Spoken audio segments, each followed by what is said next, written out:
오늘은 사도신경의 마지막 시간입니다. 그래서 천국을 소망하는 삶, 영생을 사는 것을 내가 믿습니다 라는 이 고백, 이 마지막에 이 아름다운 고백에 대해서 두 번째 시간을 가지며 마치려고 합니다.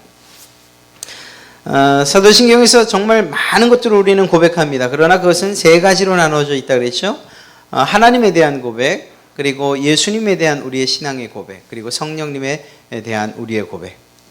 크게는 세 가지. 그리고 우리의 신앙에 대한 일반적인 고백들로 나눠져 있습니다. 그 가운데에서 지금 당장은 눈에 보이는 것 같지 않지만 그러나 우리에게 없다고 한다면 정말 예수님을 믿어야 하나 말아야 하나 하는 이런 고민까지 하게 될 그 고백, 그것이 무엇입니까? 바로 영생에 대한 고백입니다. 영원히 사는 일. 만약에 우리에게 영원히 사는 일이 없다, 그래서 이 땅에서 100세 혹은 150세 아니면 아담 이후에 그 몇몇 사람들처럼 969세를 산다고 할지라도 영생이 없다고 한다면 우리는 이 자리에 손 털고 다른 것들을 찾아봐야 됩니다. 영생이 있다고 하는 또 다른 종교들을 말이죠.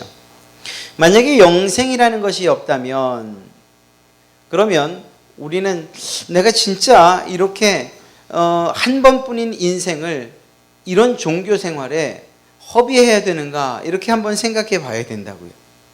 시간만 허비합니까? 돈도 허비하죠. 많이 바칠수록 정말 불쌍하고 죄송합니다. 여러분이 그렇다는 건 만약 그렇다면 말입니다. 아주 멍청한 사람이죠. 나오는 것도 없는데 말입니다.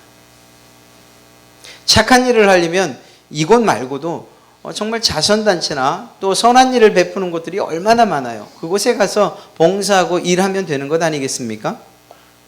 그런데 여러분들은 왜 이 자리에 이 시간에 나오셨고 또 시간뿐만 아니라 여러분의 몸의 헌신을 통해서 몸만 아니라 물질을 통해서 여러분이 가진 모든 것들을 하나님께 드리고 있습니까? 그 해답이 바로 이 가장 마지막에 있는 이 고백과 관련이 있는 거예요. 영생을 믿습니다. 영원히 사는 것을 믿습니다 라는 이 고백이 우리에게 있기 때문이라는 것입니다.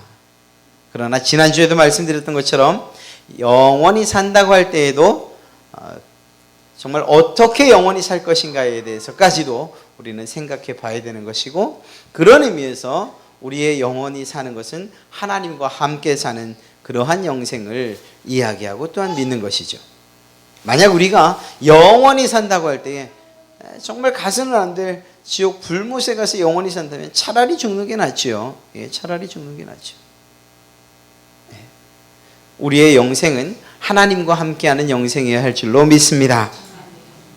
오늘 이러한 천국 백성의 삶을 우리가 살펴보려고 합니다. 과연 어떤 삶을 우리가 살게 될 것인가? 사실 이것만큼 막연한 일이 없어요.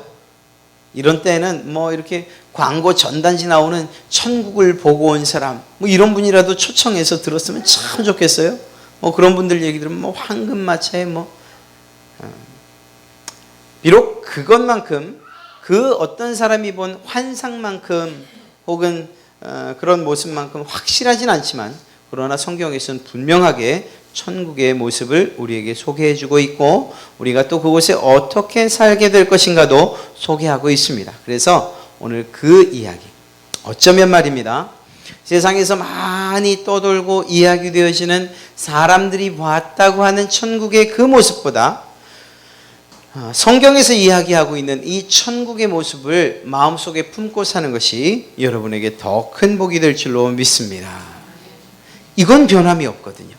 사람은 어떻게 정말 가식적으로 또 자기가 본 것들을 좀 확대해서 이렇게 이야기할 수도 있지 않습니까? 그러다 보니까 사도 바울이 뭐라 그럽니까? 자기가 삼층천을 보고 왔음에도 불구하고 내가 이것을 말하지 않겠다라고 이야기하죠. 어찌 보면 아름다운 하늘나라를 자기의 그 둔한 입으로 표현할 수 없다는 고백이기도 하고요. 또 잘못 전할 수 있는 위험성도 있었기 때문이라고 그렇게 생각을 합니다. 어찌되었거나 혹여 사람들에 의해서 간증 혹은 또 환상에 의해서 전해진 그러한 성경 그러한 천국에 대한 이야기는 내려놓으시고 오늘 성경이 이야기하고 있는 하늘나라의 모습과 그곳의 삶을 살펴보며 영원한 삶을 우리가 꿈꿔보려 합니다. 새 예루살렘 성에 대해서 오늘 여러분과 함께 읽은 이 22장 1절부터 5절 그곳에서 말하고 있습니다. 더 정확하게는 21장에서도 그 모든 새하늘과 새 땅에 대한 기록을 그 모습을 기록하고 있지요. 쭉 읽어보면 얼마나 아름답고 정말 이런 곳이 있다면 참 아름답겠다. 정말 그것들에 넋이 빠져서 말도 못하겠다 이런 생각이 듭니다. 모든 것들이 다 보석으로 만들어졌고 또 그리고 그곳엔 살리는 열매들이 있고 말입니다. 우리가 보지 못했던 우리가 이 안양천만 해도 깨끗해서 물고기가 다녀 이렇게 얘기하지만 그것과 비교할 수 없는 수정과 같은 강이 흐르는 이러한 곳을 소개하고 있죠. 그곳, 그 새 예루살렘 성, 새 하늘과 새 땅은 과연 어떤 곳일까요? 그곳에선 어떤 삶을 살게 될 것인가? 첫 번째는 그곳은 회복입니다. 회복된 땅에서 우리는 살게 될 것입니다. 기억하십시오. 회복. 그러면 무엇으로부터 회복일까요? 무엇이 회복되는 것을 이야기하는 것일까요? 여러분, 성경 가장 처음엔 어떤 곳이 기록되어 있죠? 무엇에 관한? 그 아담과 하와가 살았던 거기요. 에덴 동산입니다. 에덴 동산 그리고 그것이 가장 마지막에 새 하늘과 새 땅, 새 예루살렘 성 마치 데칼코마니처럼 이렇게 딱 맞아 떨어집니다. 물론 같지는 않습니다. 에덴 동산도 에덴 동산의 그 모습이 새하늘과 새 땅의 모습이라고 이야기할 수도 없습니다. 엄밀하게 말하면 더 완전해졌고 그리고 더 정말 강력해진 그리고 더 풍성해진 그러한 곳이라고 이야기할 수 있습니다. 그런데 어떤 면에서는 공통점을 가지고 있습니다. 무엇일까요? 하나님께서 사람들을 위해서 만들어 놓은 곳이라는 것입니다. 에덴 동산이 왜 만들어졌습니까? 누구에게 주어지려고요? 네, 사람들에게, 특별히 아담과 하와에게 주시기 위해서 만들어진 곳. 그것이 에덴 동산이죠. 그 에덴 동산에서 죄짓기 이전에 그 땅에 있는 모든 것들 하나님께서 어떻게 명령하셨습니까? 아담아, 네, 뭐라고요? 이 땅에 충만하라. 생육하고 번성하고 땅을 정복하고 다스리고 이렇게 명령하셨지 않습니까? 그 말씀을 그 하나님의 명령을 잘못 오해하면 안 돼요. 다스려? 우리가 요즘 하는 것처럼 그렇게 다스리는? 네, 그런 의미가 아니에요. 이때에 말씀하신 그러한 생육하고 번성하고 충만하고 그리고 정복하고 다스리라는 이 말씀은 요즘에 우리가 가지고 있는 생각들, 좀 심하게 말하면 억압과 착취, 이것과는 다른 개념입니다. 요즘은 자연을 어떻게 하죠? 빼먹을 대로 빼먹지요. 마치 단감 빼먹듯이 그냥 빼먹어요. 석유도 빼먹고요. 그리고 광물도 빼먹고요. 모든 것들이 인간에게 필요하다, 돈이 된다 그러면 그냥 가져가는 거예요. 타협도 없어요. 자연하고 타협하는 거 없어요. 이제 내가 사나 이제 나무를 내가 좀 필요해서 가져가려고 하는데 허락받는 거 보셨어요? 아니에요. 그냥 심겨져 있고 그리고 필요하면 자르는 거예요. 그래도 이것이 어느 정도 정말 우리가 살기 위한 조건에서라면 괜찮아요. 예를 들면 너무 추우니까 겨울에 땔감으로 좀 쓰려고 필요한 만큼 자른다거나 이런 거라면 괜찮아요. 또 먹을 것을 위해서 그것들을 자르거나 채집을 하거나 아니면 내 땅에 또 내 밭에 갖다 옮겨 심는다거나 이런 정도라면 괜찮아요. 그런데 인간의 욕심은 그렇지 않아요. 이렇게 무엇인가 공존 혹은 서로 이해하는 관점에서 이 자연을 대하지 않아요. 내 이익이 되면 그냥 무차별적으로 정말 파내고 그리고 착취를 해요. 아무 말 못하는 것처럼 여겨서 말입니다. 그렇지 않습니까? 무분별하게요. 그래서 막 산등송이도 뚝 잘라내는 거예요. 땅도 막 메꿔버려요. 그런데 이러한 인간들의 그러한 욕심이나 탐욕이 결국은 때로는 종종 되돌아오기도 하죠. 지구온난화 현상 때문에 때로는 해일이라든가 쓰나미 또 혹은 여러 가지 지진들이나 이러한 모습들로 정말 이상기후 이런 것들로 인간에게 다시금 재앙으로 다가오기도 해요. 자, 서로가 이렇게 싸우도록 만들어진 자연과 사람이 아니에요. 어떤 면에서 서로 조화롭게 그리고 서로 이해하며 살아야 되는 거죠. 우리가 비록 말을 걸어서 대답하는 자연은 아니지만 그러나 이렇게 조화롭고 또한 서로 협력하고 연합하며 살도록 하나님이 만들어 놓으신 자연이에요. 그런데 죄를 지은 이후에 그런 모습으로 내 이익에 그리고 내 욕심대로 그것들을 사용하고 그리고 방치하는 이런 결과를 낳게 된 것이죠. 어떤 면에서 제가 욕심이라고 하는 말이 맞는가 타당한가 한번 보세요. 사람이 아닌 다른 짐승들 참 잔인스러워요. 어떻게 보면 사자가 이 얼룩말이나 혹은 사슴들을 사냥하는 거 보셨어요? 호랑이가 아주 그냥 한번 후려치고 그리고 물어뜯기 시작하면 야 정말 잔인스럽다 이렇게 생각을 해요. 그런데 그들의 사냥은 말이에요. 매우 본능적이어서 배가 고플 때만 해요. 취미생활로 사냥하지 않아요. 사자들은. 다른 어떤 짐승들도. 그냥 오늘은 내 기분이 정말 너무 죄송합니다. 너무 꿀꿀해. 너무 기분이 축 처져. 이 기분 전환을 위해서 사냥 한번 해봐야지. 이렇게 생각하는 사자가 없어요. 그런데 사람은 안 그래요. 필요와 상관없이 자기의 쾌락을 위해서도 얼마든지 자연을 해친단 말이에요. 그러니까 생육하고 번성하고 다스리고 땅에 충만하라고 하신 이 말씀을 호도해버린 거예요. 그냥 가지고 오는 것, 착취하는 것을 말입니다. 이러한 일들에 대해서 땅은 어떻게 반응했습니까? 또 하나님께서 땅에게 어떻게 명령하셨습니까? 창세기 3장 17절 말씀을 보면 땅은 너 때문에 누굴까요? 아담 너 때문에 저주를 받을 것이다 이렇게 이야기하고 있습니다. 또 창세기 3장 18절에서는 땅은 이 아담에게 무엇을 주게끔 하나님이 저주하셨는가? 그것을 보면 가시덤불, 엉겅퀴, 들에서 나는 푸성귀. 이 말이 무슨 말이죠?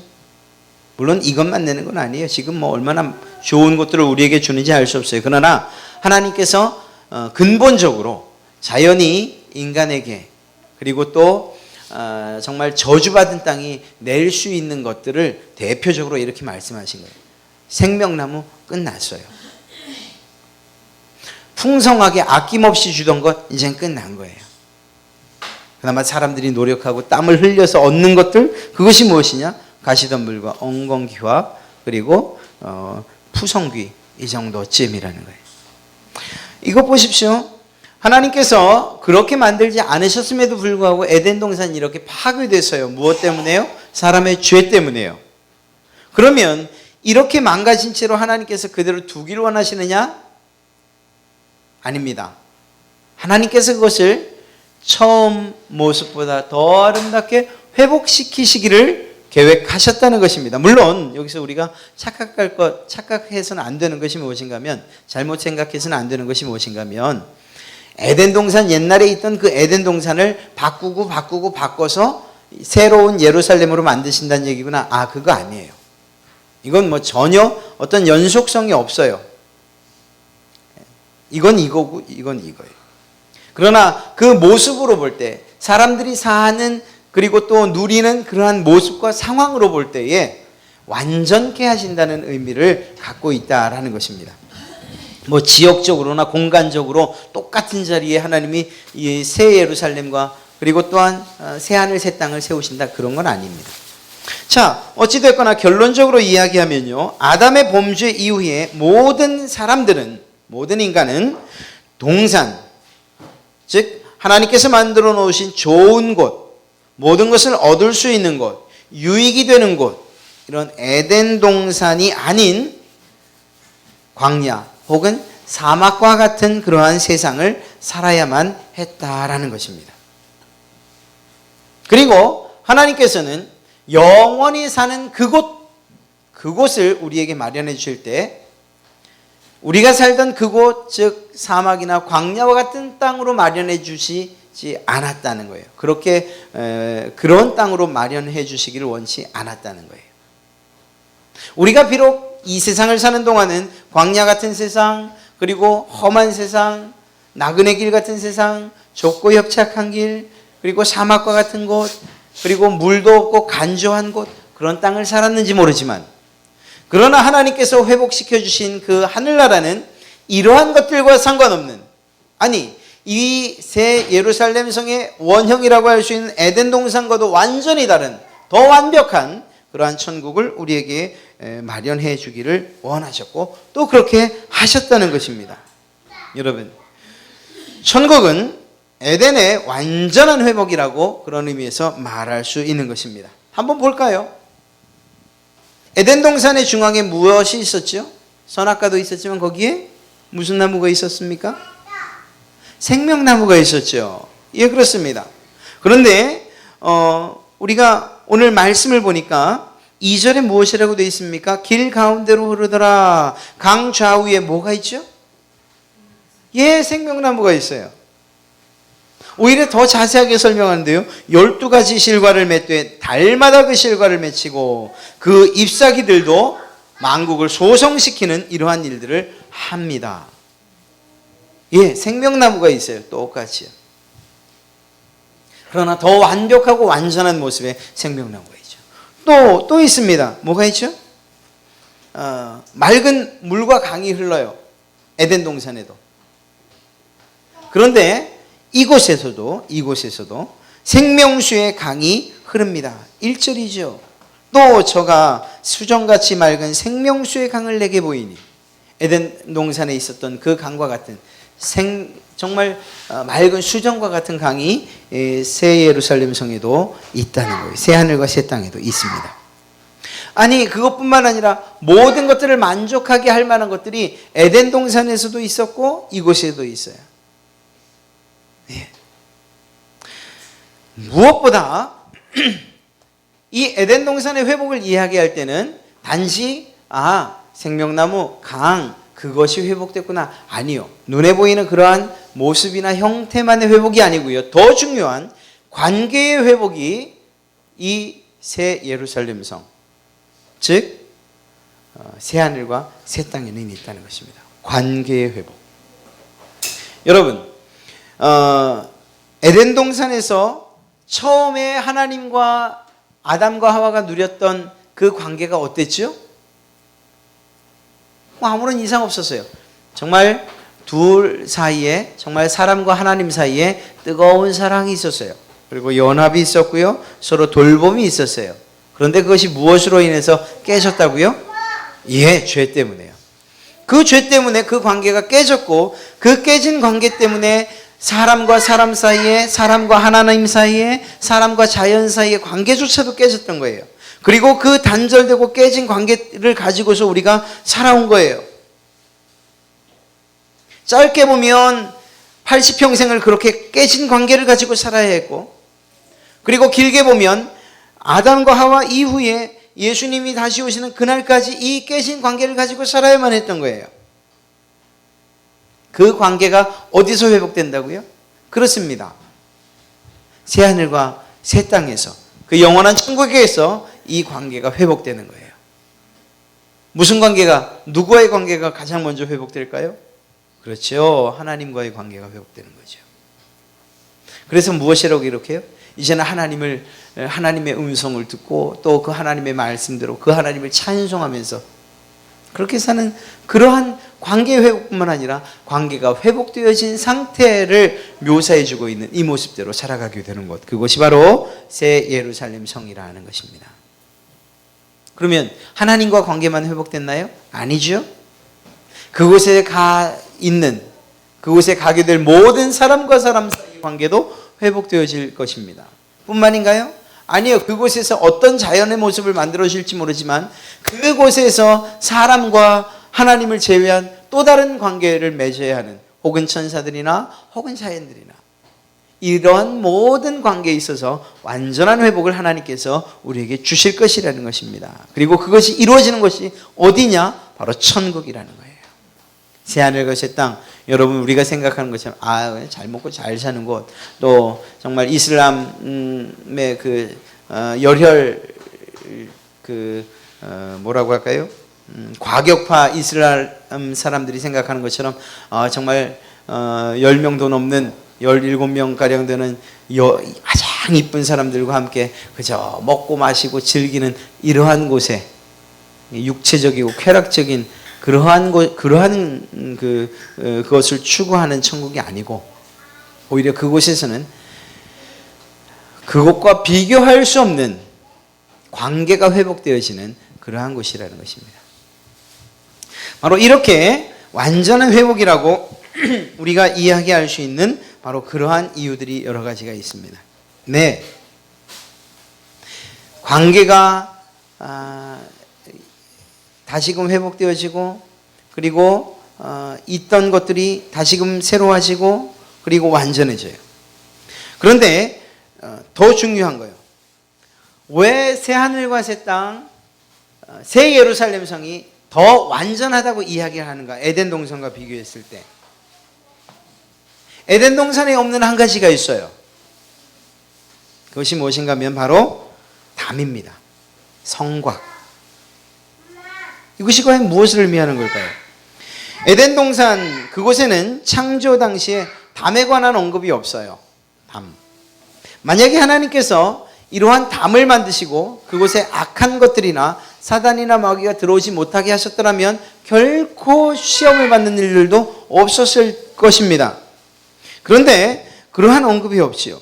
결국 사단이 에덴 동산에 침투해서 사람을 죄짓게 하고 그 죄의 결과로 아까 말씀드린 대로 그러한 삶을 우리는 살아야 했어요. 놀랍게도 천국을 보면, 천국을 이야기하는 그 장면을 가만 들여다보면 그곳에는 단지 하나님이 계신 그 성전만을 이야기하는 것이 아니고요, 성전을 둘러싸고 있는 성곽에 대해서도 분명하게 기록하여 이야기하고 있는 것을 봅니다. 계시록 21장 12절 말씀을 보면 이렇게 기록하고 있습니다. 크고 높은 성곽이 있고 12문이 있는데 문에 12천사가 있고 그 문들 위에 이름을 썼으니, 네, 뿐만 아니죠. 14절에도 그 성의 성곽은 12기초석이 있고 그 위에 어린 양의 12사도의 12 이름이 있더라. 뿐만 아니라 사이즈도 이야기하고 있습니다. 12,000 스타디온이라고. 네, 그 높이도 이야기하고 있는 것입니다. 여러분 보십시오. 이러한 성곽, 대략 키로수로 이야기하면 1200km 정도? 1000km가 훨씬 넘는, 이게 정말 1000km다 이건 아닐 거예요. 그러나 어찌되었거나 이렇게 규격이 있다고요. 그리고 위로도 그만큼 높은 곳이라고요. 자, 이러한 크고 높은 성곽이 있다라는 것입니다. 이것이 무엇을 말하겠습니까? 이제는 그 완전한 예루살렘 성, 천국, 새하늘과 새 땅에는 악한 것이나 죄나 또 그것들을 주관하던 사단이 들어오지 못한다는 거예요. 물론 당연히 못 들어와요. 그것들은 어디에 가 있죠 지금? 네, 지옥, 불, 정말 뜨거운 지옥불에 가 있죠. 그렇기 때문에 들어오지 못합니다. 그러나 그것 외에 또 다른 악한 것이 혹시 있다 할지라도 결코 들어오지 못하게 하나님이 보호하신다는, 철저하게 보호하신다는 것입니다. 그런 의미에서 에덴 동산과 비교할 수 없는 완전함과 완벽함을 새 예루살렘 성은 가지고 있는 것입니다.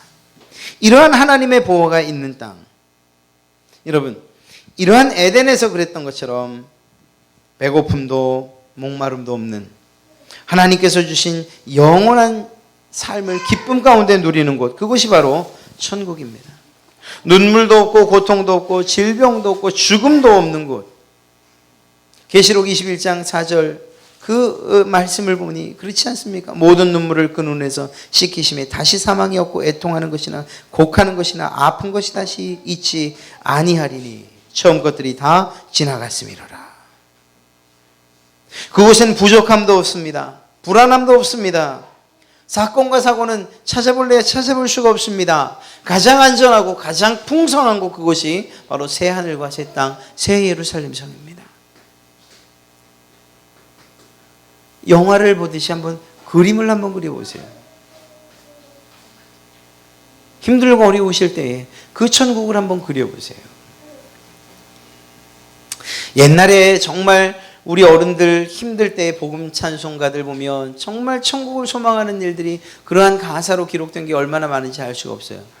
죄 많은 이 세상은 내 집 아니요. 그 찬송을 제가 참 좋아했거든요. 그런데 제가 아는 동생이 그렇게 얘기를 해요. 형님, 그 찬송 그거 꼭 그렇게 불러야 돼요? 아니 그럼 그거 안 부르면 뭐 부르냐? 그건 너무 세상을 비관적이고 염세적으로 생각하게 만들어요. 얼마나 형님이 힘들면 그래 자꾸 천국 간다는 얘기합니까? 나이도 얼마 안 됐는데. 제가 벌써 한 10년 전에 들었던 얘기예요. 젊었을 때죠. 젊었을 때.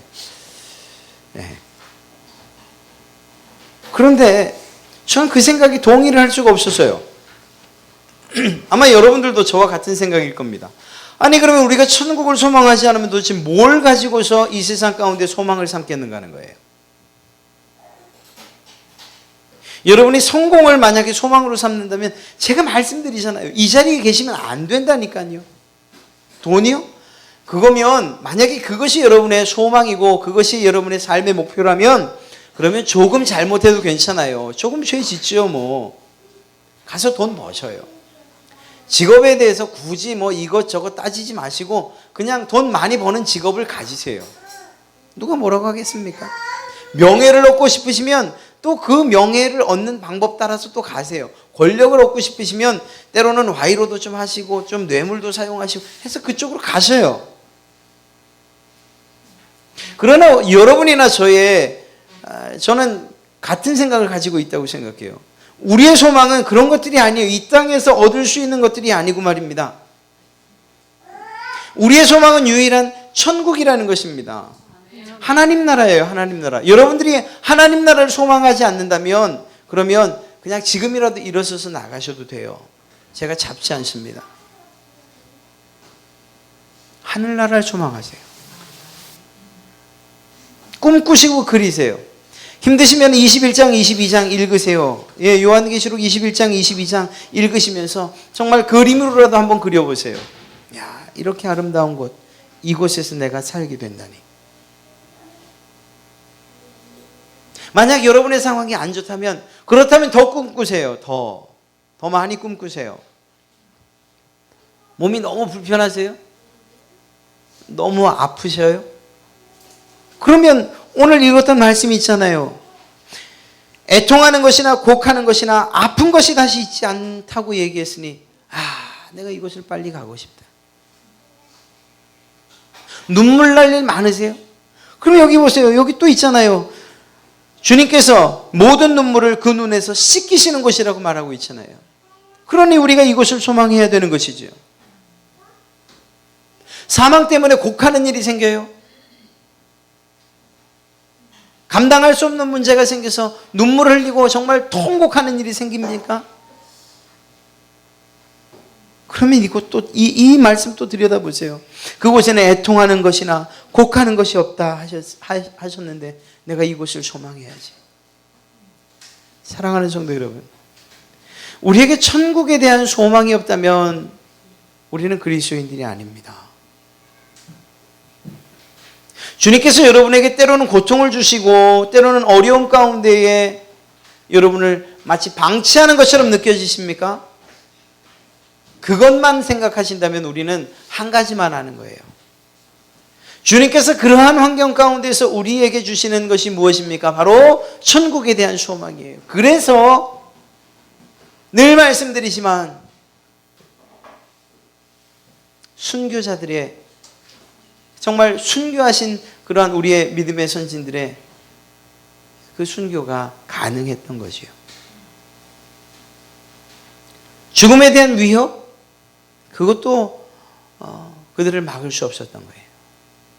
실제로 살을 찢는 그러한 고통, 그것도 주님께서 우리에게 선물로 주신 그 소망을 잊어버릴 수 없게 했던 거예요. 아니, 그것이 그러한 고통이 심해지면 심해질수록, 죽음이 코앞에 가까우면 가까울수록 더욱더 그들은 소망이 더 커져가는 거예요. 이제 곧 천국에 갈 것이라는 소망 말이에요. 어찌 본다면 지금 우리에게 너무 편안한 신앙의 삶이 있기 때문에 천국조차도 잊어버리는 것 아닌가. 좀 그렇게 한번 생각해 봐도 돼요. 집에 가서 그냥 불 켜면 자동으로 에어컨, 여름에는 에어컨, 겨울에는 난방잔치 다. 버튼 하나 누르면 보고 싶은 것들 다 나오고요. 가고 싶으면 여행 티켓 끊어서 그냥 갔다 오면 되고요. 누리고 싶은 거 있으면 그냥 누리면 되고요. 나중에 어떻든 간에 그냥 뭐 빚을 내서라도 누릴 수 있는 것들, 그리고 우리가 즐길 수 있는 것들이 너무 많죠. 그러다 보니까 천국에 대해서는 생각도 안 하는 거예요. 사실 따지고 보면 지금 우리가 누리는 그 어떤 것도 하나님 나라에서 누릴 수 있는 것과는 비교할 수 없는데 말입니다. 사랑하는 성도 여러분, 여러분들이 천국을 생각할 때에 이러한 관계의 회복이 있는 곳, 그리고 또 더 나아가 그 관계의 회복으로 인해서 하나님께서 우리에게 베풀어 주시는 그 놀라운 은혜와, 그리고 때로는 눈물을 닦아주시는 일, 애통이 없는 곳, 그리고 온전히 주님과 함께 사는 곳이라는 그곳이 천국이라는 사실들을 마음속에 꼭 새기시기 바랍니다. 예전에 그 불안하던 에덴이 아니고 완전하고 완벽해진, 에덴과는 비교할 수 없는 그곳이 바로 여러분들이 소망해야 될 천국인 줄로 믿습니다. 그곳에는 없는 것이 있어요. 이미 말씀드린 것이지만 죄가 없고 사망이 없는 곳입니다. 이 땅 가운데서 그리스도인들이 느끼는 가장 큰, 그리고 정말 가장 어려운 일이 뭐죠? 예수님을 믿음에도 불구하고 여전히 죄가 나를 압도하는 것처럼 느껴질 때요. 죄책을 느낄 때요. 죄의식에 사로잡힐 때요. 아니, 내가 지금 예수님을 믿는다고 하는데 왜 나는 아직도 이 모양이지? 이런 생각들이 들 때요. 물론 주님께서 그러한 모습들과 그러한 우리의 생각들, 그리고 그러한 상태로부터 우리를 벗어나게끔 하시기 위해서 우리에게 해결의 방법을 주셨지요. 주님 앞에 정말 자복하고 회개하는 것을 통해서 우리의 죄가 날마다 씻어질 것이라고, 깨끗게 될 것이라고. 그리고 더 중요한 것은 예수님께서 십자가에 못 박혀 돌아가시는 것을 통해서 우리의 과거와 현재와 미래의 죄가 이미 용서받았다는 사실을 믿으라고, 이러한 방법을 주셨음에도 불구하고 사실은 그것을 믿지 않아서가 아니라 실제적인 죄를 지었을 때 그 죄책감은 사실은 우리의 마음을 늘 찔러댄다는 것입니다. 만약에 천국이 이러한 삶의 연장이어서 그곳에서도 죄를 또 짓고 하나님 잘못했습니다, 죄를 또 짓고 하나님 잘못했습니다라는 이러한 삶의 반복이라면 너무 힘들지 않으시겠어요? 그러나 여러분 걱정하지 마십시오. 아예 그곳에는 죄 자체가 없어요. 그러니 여러분들이 죄의식이나 죄책을 느낄 만한 일들이 생기질 않는 거예요. 생기질 않는 거예요. 여러분, 사람들이 이제 아주 중환자실에 들어가 있는 분들 보면 따로 이렇게 단독으로 격리시키는 경우 있죠. 그 어떤 곳이요? 무균실. 거기에는 어떤 균도 들어가서는 안 된다는 의미예요. 정말로 그것이 완전히 차단되어 있고 어떤 균도 살 수 없는 곳이라면 그는 그곳에서 또 다른 희망을 보게 될 거예요. 그 환자는. 그런데 무균실 만들어 놓고 문도 활짝 열어놓고 아무나 들어갈 수 있게끔 들어가서 환자 부모들도 손도 안 닦고서 아유 그러면 어떻게 되겠습니까? 뭐 말 하나 많아죠. 만약에 천국을 주님께서 우리에게 선물로 주시고 또 우리가 가서 살아야 하는데 그곳이 마치 무균실이라고 이야기하는 것처럼 그렇게 하나님께서 죄가 없는 곳이라고 했음에도 불구하고 여전히 성곽도 없고 문은 활짝 열려 있어 죄도 들어오고 죽음도 들어온다면 우리는 여전히 그러한 죄책과 죄의식 가운데 살 수밖에 없다는 것입니다. 그러나 걱정하지 마시라는 거예요. 이러한 근원 자체를 주님께서 완벽하게 차단하셨습니다. 또 한 가지 볼까요? 하나 되지 못하는 이유가 무엇이죠? 심지어는 이 교회 안에서도 참 하나 된다는 게 이게 힘들어요. 아니, 교회 더 작은 데로 가볼까요? 가족들. 좀 더 가까이, 더 근본적인 그 조직으로 가서. 예. 남편과 아내. 이 둘도 하나 되는 게 너무 힘들어요, 사실은. 알면서도 결혼하는 거지만. 예. 사람들이 있는 곳, 그것이 둘이 모이든 셋이 모이든 이 하나 된다는 게 어렵다고요. 이유가 뭐죠? 죄 때문이에요. 이기심, 욕심, 탐욕, 그리고 자기만 생각, 다른 사람 배려하지 않는 이런 것들이요. 결국은 죄의 문제라는 거예요. 죄의 문제. 그래서 연합하지 못하고 하나 되지 못하는 거예요. 하나님과 연합하지 못하는 이유가 뭐죠? 역시 죄예요. 이러한 죄의 문제가 있기 때문에 결국은 말씀드린 것처럼 이러한 하나 되지 못하는, 연합되지 못하는 일들이 일어나는 거죠. 그런데 계시록 21장 8절 말씀을 보면 이곳에 정말 죄인들이 들어오지 못할 것이라고 완전히 선언하고 계십니다. 뿐만 아니라 그곳에 불못에 던져질 것들에 대해서도 이야기하고 계십니다. 21장 8절 말씀을 보면 이렇게 기록하고 있죠. 그러나 두려워하는 자들과 믿지 아니하는 자들과 흉악한 자들과 살인자들과 행음자들과 술객들과 우상숭배자들과 모든 거짓말하는 자들은 불과 유황으로 타는 못에 참여하리니. 이 말이 무슨 말입니까? 불과 유황으로 타는 곳에 참여, 지옥에 던져질 테니까 천국은 절대 못 들어온다는 거예요. 이젠 그곳에서는 죄뿐만 아니라 죄를 지배하고 주인되는 사단도 못 오고 그것들의 하수인들도 못 들어온다는 거예요. 천국은 성곽이 있기 때문이고 문이 굳건히 있기 때문이고 지키는 자들이 있기 때문이죠. 무엇보다 그들은 영원한 불목 가운데 있기 때문에 못 들어온다는 것입니다. 죄가 범접할 수 없는 것이에요. 정말 그런 곳에서 한번 사는 그 모습을 한번 기대하고 싶지 않으십니까? 우리가 아침에 근심하는 이유가 뭐예요? 걱정하는 이유가 뭐예요? 결국 문제가 있는 거예요. 그 문제의 모든 근원을 따져가면 결국은 죄예요. 아침에 정말 창문 틈으로 딱 들어오는 그런 아침 햇살 받으면 상쾌하게 일어났을 때 그 기분 좋은 그 느낌을 정말 영원토록 그렇게 누리며 살고 싶지 않으십니까? 요즘은 그렇지도 않잖아요. 정말 힘들고 그러면 아침에 일어나서 아무리 그냥 정말 맑은 햇살이 착 비춰와도 그냥 마음은 무거워서 또 아침이 왔구나. 빨리 밤이 됐으면 좋겠는데. 밤이 되면 벌써 밤이 됐구나. 그냥 아침은 늦게 왔으면 좋겠다. 세상은 그렇잖아요. 그러나 천국은 그렇지 않다는 거예요. 왜요? 죄가 없기 때문에요. 그 가운데에 정말 죄로 인해서 물든 자들, 행악자들도 결코 들어올 수 없는 곳이기 때문이라는 것입니다. 사랑하는 성도 여러분, 말씀드린 것처럼 만약에 영생하는 그곳, 천국에서 영원토록 살면서 하나님과도 연합하지 못하고 하나님과도 조화를 이루지 못하고 또 그곳에서 사는 천국 시민들, 다른 동료들과도 하나 되지 못한다면 그것이 천국 생활이겠습니까? 아니죠. 그럴 수 없지요. 가능한 일도 아니지만 정말 그런 일이 생긴다면 힘들어서 못 살 거예요. 숨 막혀서 말이에요.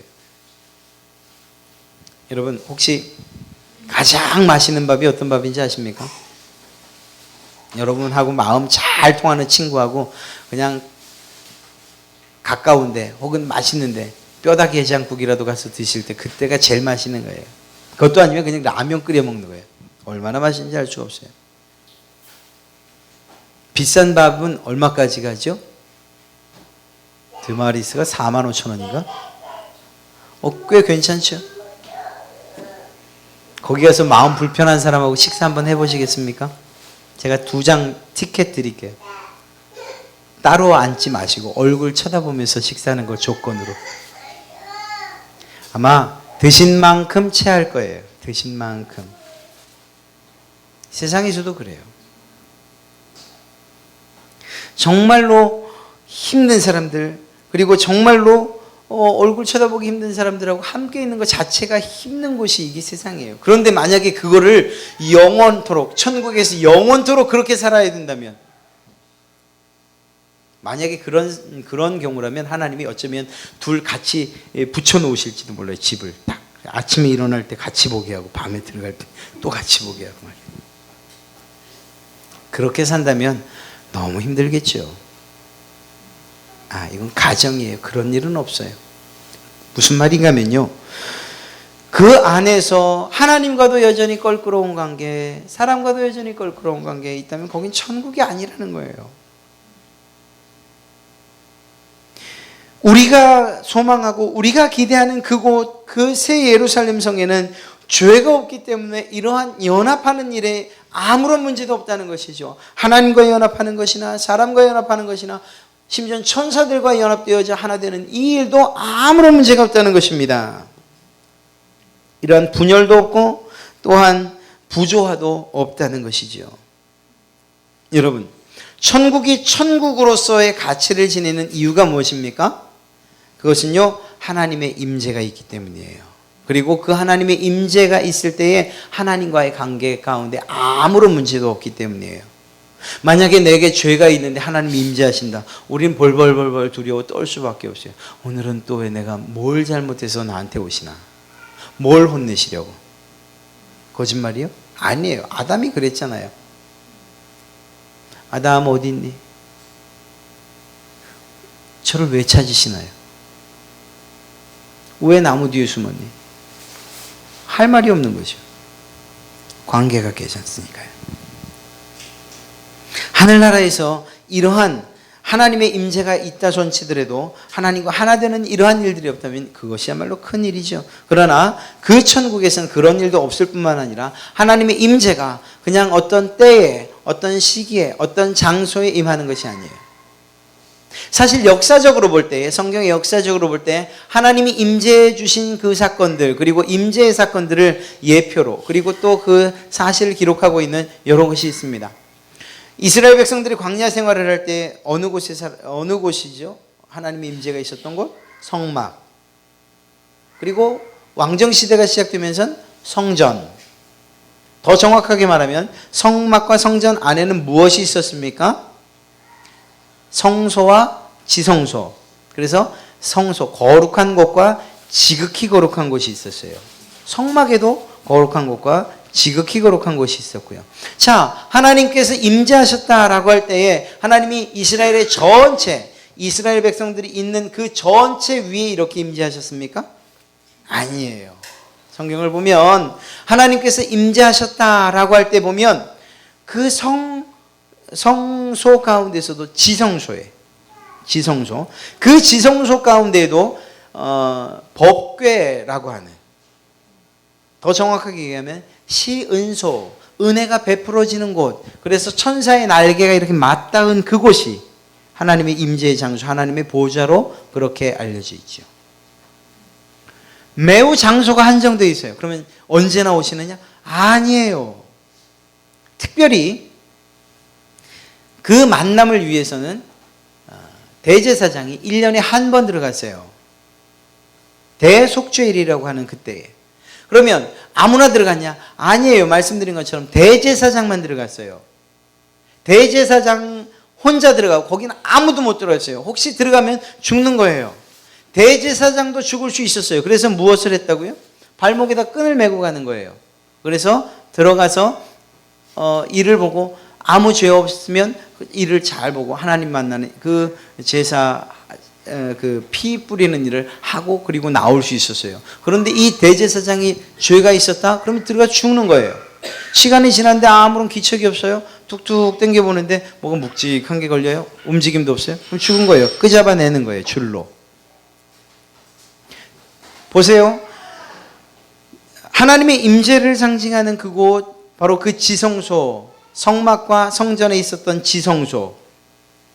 이 임재는요, 시간적으로도 제한이 있고 공간적으로도 제한이 있어요. 하나님을 만나는 대상으로서도의 제한이 있어요. 진정한 임재라고 이야기할 수 없죠. 하나님께서 모세를 만나기 위해서 내려오셨을 때에 그 하나님의 영광만 보고도 이스라엘 백성들은 두려워서 떨었어요. 그래서 하나님께 말씀하지 말게 하십시오. 당신 모세가 하나님이 무슨 말 하는지 듣고 우리한테 좀 전달해 주십시오. 우리 하나님이 말씀하신다고 하는데 우리는 너무 두렵습니다. 이렇게 이야기할 정도였잖아요. 심지어는 하나님을 만나고 와서 그 얼굴의 광채, 그 광채조차도 두려워서 모세의 얼굴에 나는 광채예요. 하나님과 40일 동안 있다 보니까 하나님의 광채가 비춰지고 그것이 사람들에게 다시금 비춰질 때에 그게 너무 두려워서 모세 제발 수건 좀 쓰고 우리에게 이야기해 주시면 안 됩니까? 이렇게 이야기할 정도였잖아요. 그러니까 하나님의 임재가 사실은 거의 이 모든 이스라엘 백성들에게는 꿈과 같은 이야기였다는 거죠. 성경에도 얘기하잖아요. 하나님 만나면 하나님을 본 자는 죽는다고요. 역사적으로 두 번째 사건이 있었어요. 누구죠? 예수님. 예수님은 누구시? 하나님이요. 하나님께서 직접 이 땅에 오신 사건이 있었죠. 그러면 이때는 자유로웠냐? 예, 자유로웠어요. 보고 말도 했어요. 그리고 그분에게 때로는 꾸중도 듣고 때로는 그분과 함께 먹기도 하고 잠자기도 하고 기적도 맛보고 참 좋았어요. 하나님과 함께 동행하는 그 느낌을 완전히 가질 수 있었어요. 그러나 완전한 임재였냐? 아니에요. 시간적으로 제약이 있었어요. 몇 년? 3년. 지역적으로도 제한이 있었어요. 어디요? 이스라엘 넓게 봐서. 그들을 봤던 사람들, 예, 역시 이스라엘 백성들. 이렇게 제약이 있었다고요. 그러나 여러분들과 제가 가게 될 바로 그곳, 그 영원한 나라에서의 하나님의 임재는 이러한 제약과 상관이 없어요. 왜? 죄 자체가 없기 때문에 이제는 하나님과 여러분들의 교제가 이제는 완전해진 거죠. 그래서 시간적으로도 아무런 제약을 받지 않아요. 하나님께서 여러분과 언제나 함께 하시는 곳, 어느 곳에서나 함께 하시는 곳이에요. 그곳에 여러분이 있기만 한다면 말입니다. 하나님과 날마다 교제할 수 있는 것이에요. 그래도 그 하나님의 영광스러움, 그것 때문에 그것을 봤다고 해서 죽지 않는 것이요. 옛날엔 지금도 사실은 그 경험을 한다는 것이 사실 우리에게 날마다 있어야 하는데 하나님께서 우리 안에 역사하시고 우리가 하나님 안에서 정말 산다는 것. 주님께서 우리 안에, 우리가 주님 안에, 이것이 잘 느껴지지 않는 이러한 세상이죠. 그러나 그곳에서는 그것이 우리가 말하지 않아도 아는 것. 느끼려고 애쓰지 않아도 그렇게 하나님과 연합되어진, 주님과 연합되어진 삶을 사는 곳. 그것이 바로 천국이라고요. 기대할 수밖에 없는 곳이라는 것입니다. 아까도 말씀드렸죠. 12,000 스타디온. 제가 잘못 말씀드렸어요. 22,000km. 22,000km. 공간으로서 그것이 아무리 넓다 해도요. 지성소는 어느 정도 사이즈일까요? 5m에 5m, 5m. 그 공간, 그 작은 공간 안에 하나님이 임재하신, 말이 안 되는 얘기죠. 하나님, 그분이 어떻게 그 좁은 곳에 임재하신다. 그곳에 보좌를 가지고 계신다. 말할 수 없는 거죠. 그러나 그 공간적으로도 넓어졌고요. 대상은 천국에 들어가 있는 모든 사람들, 시간 영원토록 언제나 주님과 함께, 하나님과 함께 거할 수 있는 그것이 바로 천국이라는 것입니다. 그러니 이러한 소망을 가진 자, 그리고 천국에 대한 확실한 소망과 기대를 가진 그 사람들, 이 땅에서 어떻게 살아야 하는가 답이 나오는 거예요. 제가 아까 말씀드렸던 것처럼 천국을 소망하지 않는다면, 그리고 그 천국에 대한 확실한 믿음이나 그리고 기대를 하지 않는다면, 그러면 우리는 이 땅을 바라보면서 살 수밖에 없어요. 여러분, 제가 아주 돈을 엄청 주워본 적이 있어요. 꿈에 말고 진짜로요. 여러분 얼마까지 주워보셨어요? 저 55만 원까지 주셔봤어요. 괜찮죠? 물론 다 그 경찰서를 가져갔어요. 가져갔더니 수표로 되어 있기 때문에 현금은 수표는 찾을 수 있는데 현금은 못 찾는다 그래가지고 현금은 다시 돌려주더라고요. 그래서 또 그걸 또 장로님한테 가지고 갔지. 야, 이걸 어떻게 할까? 우리 찾아줄 수 없으니 헌금하자. 그렇게 했는데 여러분 그렇게 주셨어요. 주셨어요. 그러고 나선 제 눈이 어디로 가 있을까요? 매일 그만 보고 다니는 거. 뭐 또 떨어지면 뭐 또 없나 이거. 얼마나 쳐다보면서 한동안 세상에서 여러분이 무엇인가를 얻어서 그것이 즐거움이 되면 우리는 눈을 들 수가 없어요. 야, 또 뭐 더 좋은 거 없나? 더 좋은 거 없나? 500원짜리 하나 주고 1000원짜리 하나 줬으면 그래도 아래 쳐다보시니. 야, 이거 어제는 500원짜리인데 오늘은 500원짜리 2개 아닌가? 우리의 눈이 정말 세상을 바라보기 시작하면 하늘을 바라보는 방법을 잃어버린다는 거예요. 사랑하는 성도 여러분, 말씀을 통해서 계시록 말씀 다 어렵다고 하면 21장과 22장만 보세요. 그것을 보면서 우리의 눈이 정말 세상이 아닌 하늘을 바라볼 수 있게 우리가 연습을 한다면, 그렇다면 때로는 굶주려도 사도 바울이 말한 것처럼 때로는 잠을 자지 못하고 때로는 입지 못하고 때로는 핍박을 당하고 매를 맞고 심지어는 죽음에 이르른다 할지라도 우리는 넉넉히 그 모든 일들을 감당해 낼 수 있으리라 믿습니다. 장차 누릴 영광, 그것과 비교할 수 없는 것이 이 세상에서 누리는 것이라면 우리는 그것들을 거절할 수 있어야 되는 거죠. 마땅히 거절할 수 있으리라 또한 믿습니다.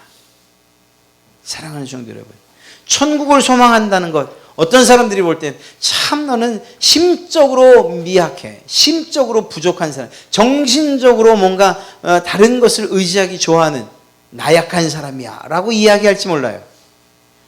눈에 보이지도 않는 천국, 아니 그리고 죽어야 가는 그 천국, 그거 바라보면서 그거 생각하고 산다니 이렇게 이야기할지 모릅니다. 그러나 천만인이 다 그렇게 얘기한다 할지라도 우리는 알아요.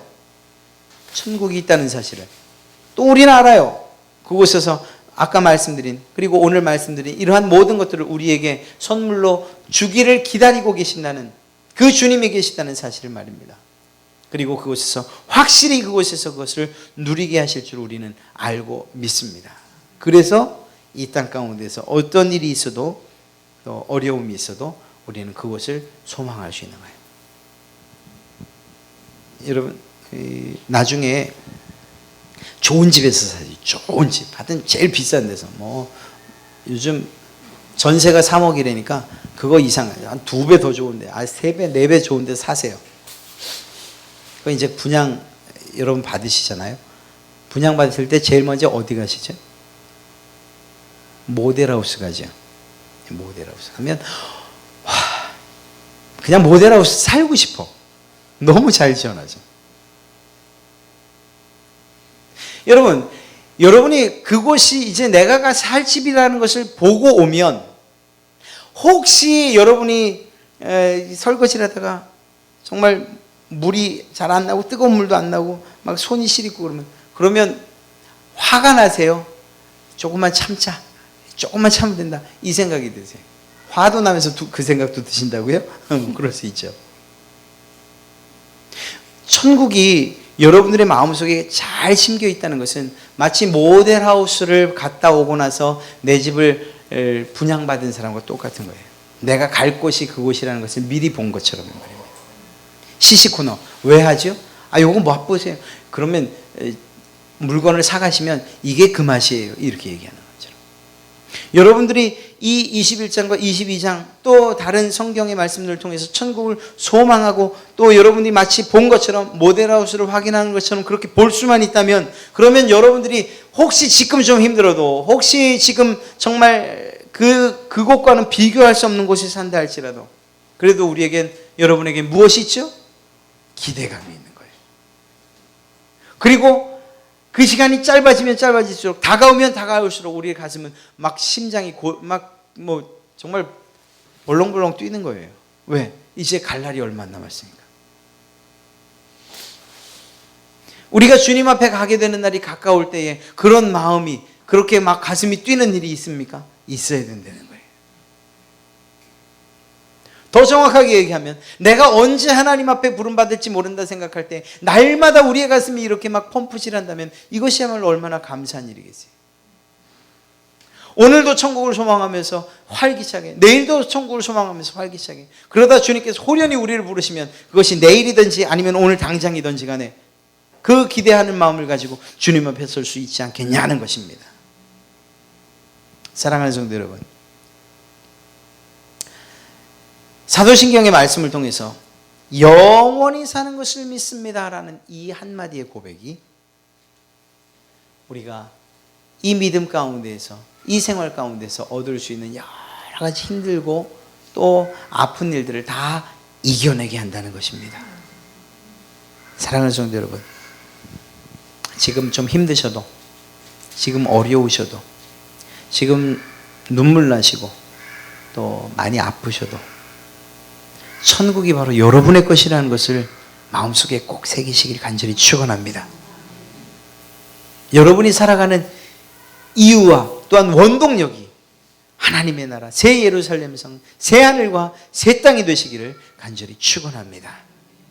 그러한 여러분들의 얼굴은요, 활짝 핀 꽃처럼 언제나 기쁨과 언제나 즐거움으로 모든 사람들이 여러분들을 바라보며 정말 이해할 수 없다고 이해하게 할 정도로 그렇게 밝고, 그리고 기대감에 찬, 그리고 정말 무엇인가를 소망하면서 사는 그러한 여러분들의 얼굴과 여러분의 삶이 될 줄로 믿습니다.